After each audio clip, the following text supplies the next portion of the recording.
Market எக்ஸ்பர்ட்ஸுடன் enrich money investor awareness conclave April 25. டிக்கெட்டை இன்றே book செய்யுங்கள். ஜம்மு காஷ்மீர் பகல்காம் பயங்கரவாத தாக்குதலின் ஓராண்டு நினைவு தினத்தை ஒட்டி தனது உயிரை துச்சமென கருதி 11 பேரை காப்பாற்றிய சுற்றுலா வழிகாட்டி நசகத் அலி அந்த தருணங்களை நினைவு கூர்ந்துள்ளார்.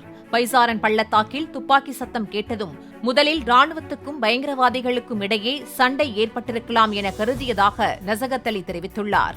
பின்னர் பயங்கரவாதிகளின் தாக்குதலை அறிந்ததும் தன்னுடன் இருந்த சுற்றுலா பயணிகள் 11 பேரையும் சுமார் 7 கிலோமீட்டர் தூரம் அடர்ந்த வனப்பகுதி வழியாக அழைத்துச் சென்று காப்பாற்றியதாகவும் அதில் 2 பெண்கள் வழித்தப்பிய நிலையில் மீண்டும் காட்டுக்குள் சென்று அவர்களை மீட்டு வந்ததாகவும் நசகத் அலி உருக்கமாக கூறியுள்ளார்.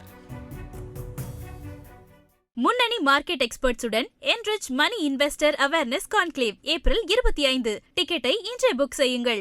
பிளே ஸ்டோர் மற்றும் ஆப் ஸ்டோரில் இருந்து பாலிமர் செயலியை QR கோடு மூலம் பதிவிறக்கம் செய்யுங்கள். செய்திகளை உடனுக்குடன் பெறுங்கள்.